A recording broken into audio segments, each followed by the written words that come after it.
No próximo sábado temos mais uma edição do UFC e nesse vídeo eu vou trazer o card completo, todos os favoritos, os meus palpites aqui, opiniões, tudo aquilo que vocês já sabem. Mas antes de começar, deixa o like aqui embaixo já para você não esquecer e confere se você está inscrito no canal. Se não tiver, se inscreve e bota o sininho ali que tá do lado, ativo com todas as notificações, porque é de graça e você vai receber conteúdo aí todos os dias. Então vamos lá, começando com o horário, é o horário padrão, o card preliminar começa ali às 19 horas, o card principal às 22 horas. Vamos lá. Primeira luta da noite. Categoria peso médio. Temos Damian Pinas contra Wes Schultz. O favorito é o Damian Pinas, né? A pronúncia já é daquele jeito, né? 69% de favoritismo. Ele paga R$ 1,40, enquanto o Wes Schultz paga R$ 2,95. Lembrando, cotações da Stake, cotações enquanto eu gravo o vídeo, obviamente elas podem oscilar. Se você quiser consultar as cotações, quiser fazer sua fezinha, a Stake é a parceira oficial de apostas do UFC, né? No Brasil, como eu falei, o link tá aqui embaixo do vídeo no comentário fixado. Se você abrir sua conta, é muito fácil de abrir, muito fácil de usar. E vamos começar falando um pouco aqui dessas lutas, falando brevemente, porque é lutas menos conhecidas, lembrando que é o UFC no México, então vai ter muito lutador da casa e tal, né? O Damian vai fazer a estreia dele, tá? Ele lutou no Contender Series, nocauteou no primeiro round, 1 minuto e 46, ganhou o contrato e vai fazer a sua estreia, lembrando, ele é o favorito, né? E ele vai pegar o Wes Schultz, que também entrou via Contender, também venceu no primeiro round, só que a diferença é que ele finalizou no primeiro round ao invés de nocautear, e outra diferença é que ele fez duas lutas no Contender. A primeira, que foi em 2024, ele perdeu nocauteado no segundo round para o Mansur Abdulmalik, que depois ganhou o contrato e tal, né? Então, basicamente, é a estreia de dois lutadores vindos do Contender Series, tá? Depois a gente vai para a segunda luta, peso pena, temos Erick Silva contra Francis Marshall. Francis Marshall é bastante favorito, aliás, esse card tem bastante favorito grande, né? Francis Marshall tem 82% de favoritismo, lá na Stake ele tá pagando 1,19 e o Erick Silva tá pagando R$ 4,90. Vamos começar falando aqui do favorito. O Francis Marshall, ele vem de derrota para o Myron Santos numa decisão dividida e das últimas 4 ele só venceu uma, mas ainda assim ele é muito favorito, né? 82%. Ele entrou via Contender Series também, só que lá atrás em 2022. O Erick Silva também entrou via Contender, só que foi também em 2022, né? Só que depois, quando ele chegou no UFC, ele acabou perdendo duas, tá? Então ele não vence desde que ele estreou no UFC, tá? Ele perdeu na estreia finalizado, depois na segunda ele foi nocauteado, ele não luta desde fevereiro de 2024, então assim, tudo bem que o Francis Marshall tem 3 derrotas nas últimas 4, mas pelo menos ele tá mais em atividade, né? Porque a última luta foi em março, faz um tempo também, março de 2025, né? Mas é bem menos tempo do que o Erick Silva, que além de não vencer, não luta desde 2024. Então é isso, tá? Mas ainda assim, eu não consigo confiar em cara que tá, porra, das últimas 4 perdeu 3 e botar 82%, né? Eu geralmente não consigo ter tanta confiança assim não, né? Mas é uma questão pessoal mesmo, né? As bolsas colocaram. Depois, peso mosca, Ernesta Carecite enfrenta Sofia Montenegro. A Ernesta, ela tá com 76% de favoritismo, ela paga 1,29 e a Sofia Montenegro tá pagando 3,65. Vamos começar aqui de novo com a favorita, que é a Carecite. A Carecite também entrou via Contender, né, lá em 2023. Na estreia dela, ela perdeu da Johnny Barbosa na decisão unânime e depois na segunda luta ela venceu na decisão dividida a Nicole Cagliari, que foi em janeiro do ano passado. E ela vai enfrentar a Sofia Montenegro, que perdeu no Contender Series numa decisão dividida, mas está agora no UFC e vai fazer aí a sua estreia. Então, basicamente, é uma lutadora que a favorita, né? Venceu no Contender, perdeu uma luta, mas ganhou também uma luta contra a menina que tá estreando, perdendo até no Contender, né? Então, mais um favoritismo bem grande aí, né? 76%. Depois a gente vai pro peso pena, Douglas Silva de Andrade enfrenta o Javier Reis, e o Javier é favorito com 68%. Ele tá pagando lá na Stake 1,42 e o Douglas Silva de Andrade está pagando 2,88. Aqui a gente tem o Javier Reis fazendo a estreia, né? Mais um fazendo estreia, também vindo do Contender, nocaute no primeiro round em 2 minutos e 32. Já o Douglas Silva de Andrade é o exato oposto, né? Ele fez a estreia dele no UFC lá em 2014, ou seja, o cara tem 12 anos de UFC, tá? Então é muito tempo, é muita luta, muito cara embaçado. Ele vem com algumas derrotas recentes, né? Ele perdeu a última luta pro Miles Jones, mais 2 para trás ele tinha perdido do Said Nurmagomedov, perdeu também do Liron Murphy, do Piotr Yan, do Rob Font, mas olha o nível dos adversários que ele pega, né? Ele tem essas derrotas contra esses nomes e tem vitórias contra nomes bons também, né? Venceu o Marlon Vera e etc, né? Venceu o Renan Barão lá atrás também, enfim, é um cara muito mais experimentado, então é um duelo aí bem peculiar, né? Um cara chegando via contender e um cara aí que luta há muitos e muitos anos, isso tudo dentro do UFC, né? Então estão apostando aí, né? Esse favoritismo tá apostando aí na juventude, né? No cara mais fresco e tal. E é isso, vamos ver se realmente se confirma isso. Eu acho uma luta interessante, né? Talvez o brasileiro consiga surpreender aí, né? Surpreender as bolsas, no caso, né? Tomara. Depois, peso galo. Christian Quiñones enfrenta o Chris Moutinho, aquele cara que apanhou muito, né, do Sean O'Malley, depois ele teve mais derrotas, foi demitido, aí ele voltou, aí perdeu de novo e agora vai ter mais uma oportunidade aí. É meio zicado com o UFC, né? O cara saiu do UFC, ganhou várias, aí agora voltou e não consegue ganhar, né? Vamos ver se dessa vez ele consegue, mas não é favorito, tá? Christian Quiñones favorito, 81%. Ele paga 1,20 e o Chris Moutinho tá pagando 4,70. Então, segundo as bolsas, o Chris Moutinho, coitado, não vai ganhar no UFC agora, né? Só que, vamos lá, o Christian Quiñones entrou também via contender lá em 2021, aí ele fez a estreia dele em 2022, nocauteou no primeiro round, só que aí depois ele só lutou em 2023, foi finalizado no primeiro round, aí depois ele pega o Raoni em 2024, em fevereiro, e também é finalizado. Então, ele fez 3 lutas no UFC e perdeu 2, só que o Chris Moutinho, foi o que eu falei, ele perdeu em 2021 contra o Sean O'Malley, né? Foi luta da noite, pelo menos, apanhou muito, mas, enfim, foi guerreiro. Aí depois ele perde do Guido Canetti, aí ele é mandado embora. Aí ele sai do UFC, nocauteia todo mundo, finaliza todo mundo, é recontratado. Aí ele chega no passado, em junho, pega o Malcolm Wellmaker e é nocauteado no primeiro round. Então, ele ganha de todo mundo fora do UFC, mas no UFC tá zicado. Então, as bolsas acreditam na zica aí dele e por isso que ele paga tanto. Mas, vamos ver, tá? O Chris Moutinho é um cara que eu acho interessante, né? É guerreiro, é um lutador bom, é que realmente, sei lá, tem uma trava ali que no UFC ele não consegue render tanto, né? Mas vamos ver se ele quebra essa maldição aí ou se ela continua. Depois, na próxima peso galo, temos feminino, né? A Ailin Pérez, 7ª do ranking, contra a Macy Chiasson, que é a 8ª. Então, duas bem próximas do ranking. Favorita é a Ailin Pérez com 1,61 lá na stake e a Macy Chiasson, 60%, né? Pagando 1,61.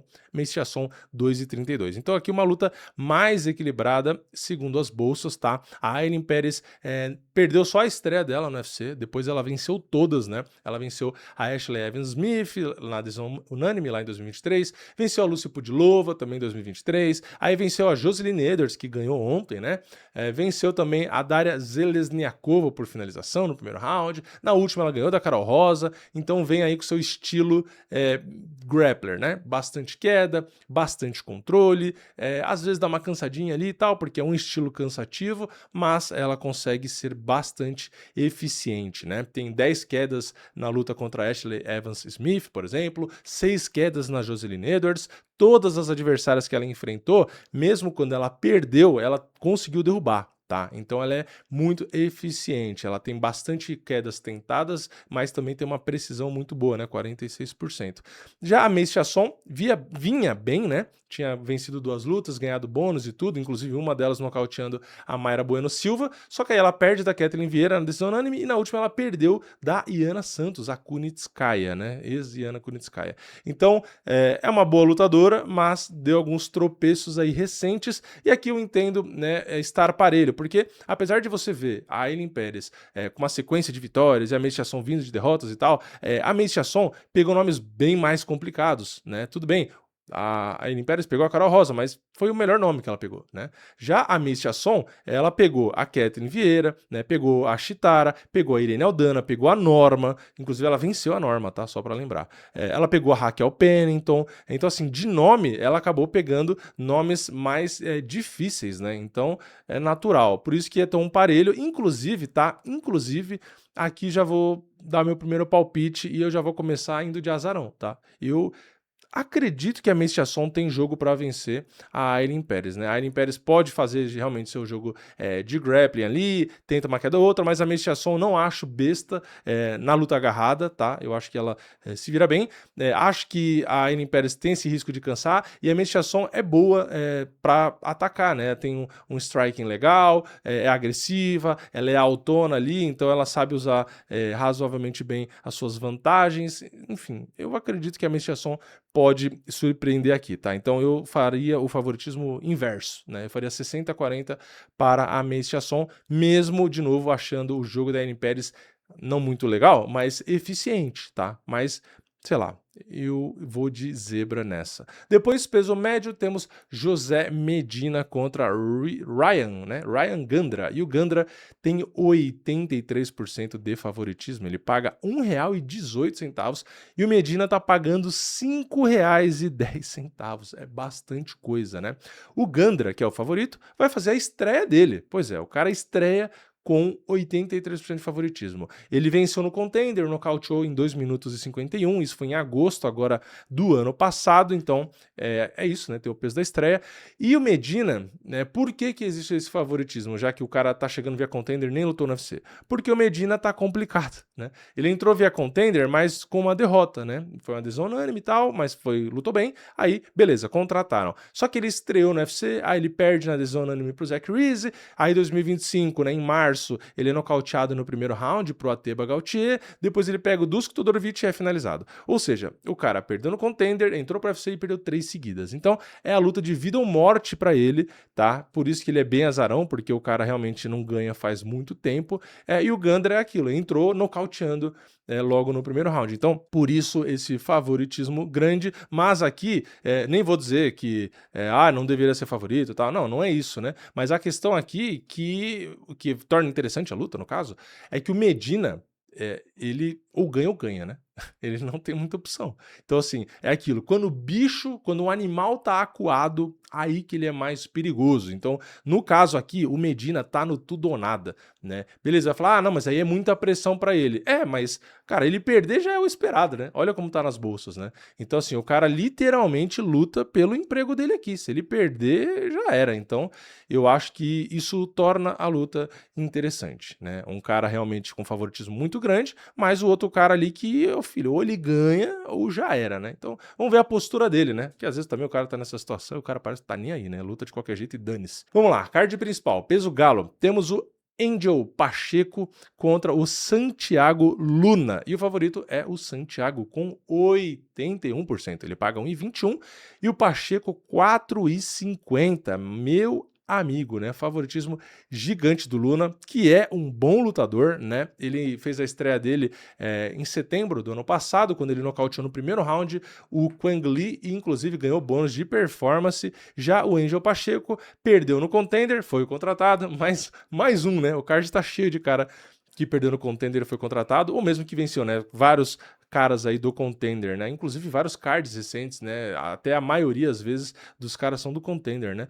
E, enfim, o Pacheco fez a estreia em 2024, em março, então tá bastante tempo sem lutar, e ele perdeu do Kaolan Lugran. Então, basicamente, um cara que entrou via derrota no Contender, estreou, perdeu também, tá muito tempo parado, e o Luna, como eu disse, bom lutador, estreou, venceu bem, ganhou um bônus de performance, então é isso que faz com que a cotação seja muito grande. Então, como dá pra ver, né, tem muitos favoritismos grandes, porque tem muitos atletas vindos de derrota e muito tempo parado, tá? O que gera muita incerteza e por conta disso acaba tendo favoritismo grande, né? Mas é aquilo, né? Faz sentido? Faz, né? Mas na hora ali, na realidade, vai funcionar, né, esse achismo, entre aspas? Nem sempre, né? Nem sempre. Por isso que eu acho que acaba gerando situações interessantes aqui no card, né? Porque a chance de ter quebras de expectativa acaba sendo grande, né? Depois, peso mosca, Imanol Rodrigues enfrenta o Kevin Borjas. E aqui mais um favoritismo gigante. O Imanol Rodrigues tem 79% de favoritismo, ele paga 1,24 e o Kevin paga 4,10. O Imanol Rodrigues é aquele moleque do Contender Series, do TUF, né, do The Ultimate Fighter, muito bom esse cara, tá, guerreiro, sangue no olho, eu gosto desse moleque, né, as lutas dele são bem interessantes, e eu acho que eu até acabo torcendo pra ele aqui, né? Porque Kevin Borjas é um cara interessante também, né? Mas eu acho que eu gosto mais aí do. Assim, nem sei porque eu tô falando isso, né? É uma questão pessoal só, mas como eu falo, as questões pessoais, né, dos meus gostos aqui, né? Eu acho ele realmente um cara mais interessante aí. E o Emmanuel Rodrigues entrou, venceu, né, no Contender 2025, outubro, conseguiu aí agora essa estreia, tá, contra o Kevin Borjas. Mas o Kevin Borjas, apesar de ser bastante azarão aí, é um bom lutador, tá? Não é uma luta tão simples, não.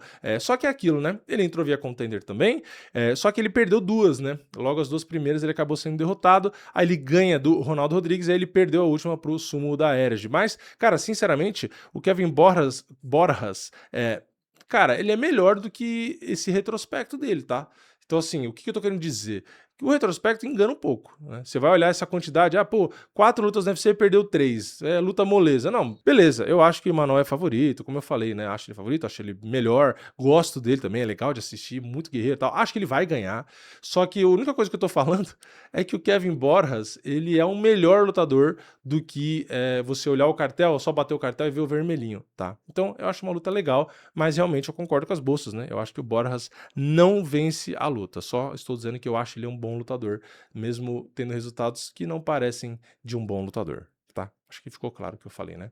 Depois, peso mosca, Edgar Chaires enfrenta o Felipe Bunes. E o favorito é o Edgar Chaires, né? Bastante favorito, inclusive 72%. Ele paga 1,34 na stake, Felipe Bunes está pagando 3,25. Edgar Chaires, mesma coisa, contender, só que ele perdeu, né, no caso. Mas mesmo assim, ele estreou depois, no ano seguinte, contra o Tatsuro Taira, né, que hoje tá lá em cima. Ele perdeu o Tatsuro Taira na decisão, aí teve luta com o Daniel Lacerda, que foi um no contest, aí depois ele finaliza no primeiro round o Daniel Lacerda, depois ele contra o Joshua Van, ele perde na decisão unânime, é o Joshua Van que é o atual campeão, né, peso mosca. Então basicamente ele tem derrota pro Joshua Van e pro Tatsuro Taira, né, que inclusive vão se enfrentar agora, né, pelo cinturão. E na luta mais recente ele finalizou no primeiro round, ganhou bônus de performance contra o CJ Vergara. Então tem derrotas? Tem, né? Mas contra, assim, o topo do topo, né? Já o Felipe Bunes, ele perdeu a estreia contra o Joshua Van também, ele foi nocauteado, né, no segundo round. Aí ele pega o José Johnson e finaliza no primeiro round, aí ele perde a última pro Rafael Estevam numa decisão unânime. Então, luta bastante interessante. Beleza, dá até para concordar com o favoritismo, mas 72%, eu não sei se eu concordo tanto não. Eu botaria 60-40 aí e, cara, não sei se vai ser uma luta tão fácil assim não, né? Enfim, eu ajusta para 60-40. Eu não vou chegar a inverter não e acreditar no azarão aí, né? Mas eu acho que dá para apertar um pouco mais isso aí, né? Depois, peso leve, Daniel Zellhuber contra King Green, o ex-Bob Green, né? Daniel Zellhuber tem 81% de favoritismo, ele paga 1,20 e o Bob Green paga 4,60. Lembrando, tá? Bob Green realmente aparece como azarão direto, né? E pagando muito também. Só que ele é aquele azarão que às vezes, né? Às vezes ele surpreende aí, tá? Então, o Grant Dawson, por exemplo, ele era muito azarão e venceu. Então ele pega umas lutas aí e, ok, ele confirma que, fazia sentido ele ser azarão, porque, porra, fez nada, né? Só que, de vez em quando, a estrela dele brilha, né? Então, é um azarão que eu gosto, né? Eu gosto das lutas do Bob Green. Primeiro que ele entretém, né? Mas gosto nesse sentido de que ele é um azarão que sempre oferece risco para qualquer um, tá? Então, às vezes ele realmente é amassado, mas se ele tá no dia inspirado, ele pode pagar 4, 5, 6, 7 que ele pode ganhar, tá? Enfim, ele pega o Zellhuber, vamos começar pelo Zellhuber, né? O Zellhuber perdeu as duas últimas, porém, a penúltima que ele perdeu, ele fez luta da noite, né? Que foi com o Esteban Ribovitz. Inclusive, ele teve 2 lutas da noite seguidas, né? Porque antes dessa, com o Ribovitz, ele fez também luta da noite contra o Francisco Prado. E na última ele perdeu para o Michael Johnson. É um moleque muito bom, tá? Acabou perdendo a última luta, o que assustou, assim, né, a galera de modo geral, porque, beleza, Michael Johnson é um bom lutador e tal, mas, cara, é um veterano que não tá mais no auge e tal, então a expectativa era que o Zellhuber vencesse, né? Mas ele acabou perdendo, não sei o quanto isso também poderia impactar aí na opinião da galera, pelo jeito não impactou tanto, né? Porque ainda assim o favoritismo dele é muito grande, ou a galera tá cagando também na cabeça do King Green, né? Enfim, o King Green perdeu das últimas 5 lutas, né? Perdeu 3. Só que ele perdeu do Ruff, do Paddy Pimblett e do Jalin Turner. Então, assim, perdeu? Perdeu. Mas, cara, nomes duros, né? Então, eu não sei, depois da derrota do Zell Huber pro Michael Johnson, cara, eu não duvido o Bobby Green inspirado conseguir alguma coisa não, né? Mas enfim, é difícil, né? Zell Huber é realmente muito bom, é grandão, né? Tá lutando em casa, então assim, sendo conservador, realmente Zell Huber favorito é o mais inteligente, né, de se acreditar.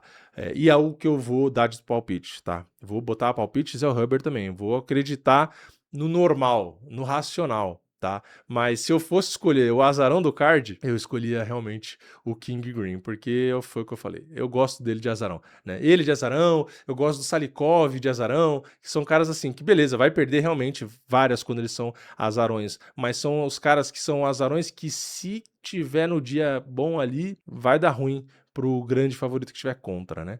Então é isso. King Green acho azarão também, mas eu gosto, né? Vamos ver se ele não estraga o dia do Daniel Zellhuber, né?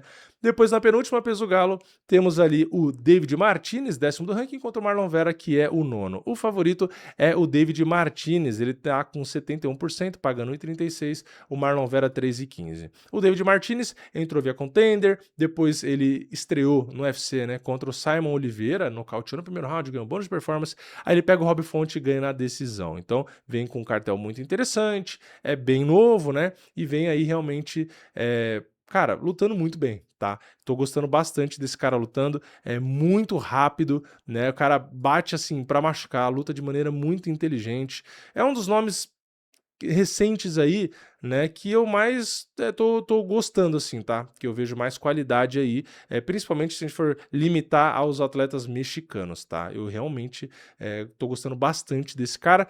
E ele vai enfrentar o Marlon Vera, que das últimas 5 perdeu 4, né? Perdeu do Sanhagen, perdeu do Sean O'Malley, do Davidson, do Eamon Zahabi. Beleza, perdeu de vários nomes difíceis e tal, mas, cara, sinceramente, eu concordo com o favoritismo e até com a margem, tá? Eu acho que 70-30 é isso mesmo. Por mais que o Marlon Vera tenha muito nome, um retrospecto pegando um monte de pedreira, né? Porra, bônus pra caramba e tal. Cara, quem viu meus vídeos de resultados, né, das lutas do Marlon Vera recentes aí, viu que eu acreditei bastante nele em várias vezes aí e tal, porque realmente é um bom lutador, mas eu não sei o que aconteceu, tá? Ele, na minha opinião, vem caindo de performance. Porque assim, performance, vamos lá, que a galera às vezes confunde, né? Ah, ganhou, tá performando. Perdeu, não tá performando. Não necessariamente, né? Dá para você perder e performar muito bem e ter o contrário, você pode ganhar e nem tá performando bem, mas você ganhou, acontece, né? Então assim, é relativo, não é preto no branco, tá? Só que aqui é aquilo, para mim ele não só perdeu, ele nem performou, né? Às vezes você perde, mas pô, lutou bem. Não, tem muita luta aqui que me decepcionou, minha expectativa realmente era diferente. Tem luta que ele perdeu que nem parecia que ele queria estar lutando, né? Tipo, então eu perdi, assim, muito a confiança nele, enquanto o David Martinez foi o que eu falei, é um cara que, na minha opinião, vem bem, vem mostrando muita inteligência, muito, mas muito dano quando ele ataca, agressivo, rápido, estratégico, enfim, pra mim o David Martinez realmente tá numa fase muito melhor, por isso que eu acho que 70-30 é até justificável, tá? Então é aquilo, tem que respeitar o Marlon Vera, é um cara experiente, bom, não sei o quê? Sim, né? Por isso que ele tem seus 30%, né? Senão era zero, né? Então, ele é perigoso e tudo, o David Martinez não pode vacilar, mas, cara, pela fase do Marlon Vera, eu não consigo acreditar nele favorito não, tá? Então é isso aí, concordo com as bolsas 100%. E agora, não de favoritismo, que eu concordo com as bolsas 100%, é 70-30 no caso, tá? É bom deixar claro, porque a galera às vezes não entende não. E na luta principal, peso mosca, Brandon Moreno, 6º do ranking, enfrenta o Lunar Kavanagh, que é o 15º. Brandon Moreno é favorito, como esperado, 68% de favoritismo. Ele paga 1,42 e o Kavanagh paga 2,88. Brandon Moreno perdeu a sua última luta nocauteado, né, contra o Tatsuro Taira, perdeu nocauteado no segundo round, me surpreendeu, né, ele ter sido nocauteado ali, talvez pudesse ter deixado rolar um pouco mais e tal, mas enfim, né, a discussão é outra discussão.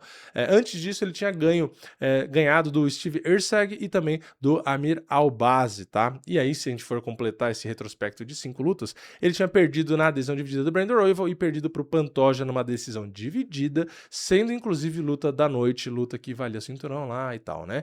Já o nosso querido Kavanagh, ele ganhou o contrato no Contender em agosto de 2024, aí ele ganha do Ochoa na estreia dele, na decisão, depois ele ganha na decisão do Felipe dos Santos e na última ele foi nocauteado para o Charles Johnson, né, no segundo round. Então assim, é uma luta que realmente, se você olha posição no ranking e tal, você não entende muito, né? Fala, porra, por que que botou esse cara contra o Brandon Moreno, né? Pô, podia, né, ter colocado ali um cara mais ranking, mais nome e tal. Só que o que aconteceu é que o Brandon Moreno, né, na verdade ele tinha outro adversário, tá? Ele já fazia parte do card, ele ia enfrentar o Asu Almabayev, que é um cara duro, né, um cara chato ali. Só que o Asu Almabayev precisou, infelizmente, deixar a luta, né? Ele acabou tendo uma lesão e tal. Então o Kavanagh assumiu o BO. E aí, por isso que o Breno Moreno acaba sendo favorito, não só por isso, óbvio, né? Não só porque ele aceitou em cima da hora, mas porque o Breno Moreno realmente é um excelente lutador.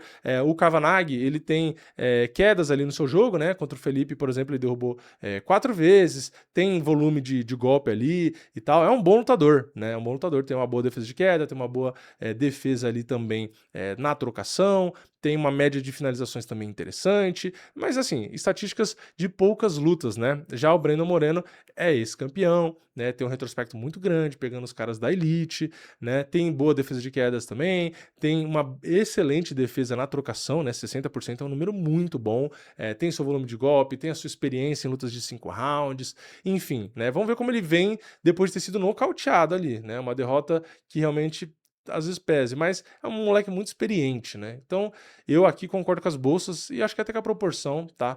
Breno Moreno, cara, eu acho que deve vencer, acho difícil perder. Kavanagh pode dar, assim, trabalho, né? É muito novo, provavelmente vai ter gás, vai ter aquela vontade e tal. Breno Moreno vai ter que ser cauteloso, obviamente, mas, no geral, é um cara mais completo, né? Mais experiente, lutando em casa também, a torcida totalmente a favor. Eu acho que ele tem condição realmente de vencer e consolidar a posição dele. E ele precisa vencer, né? Porque, pô, sexto do ranking perder do 15º é muito ruim pra ele. Mas é isso, esse é o card do UFC México. Para os mexicanos deve estar um card muito bom.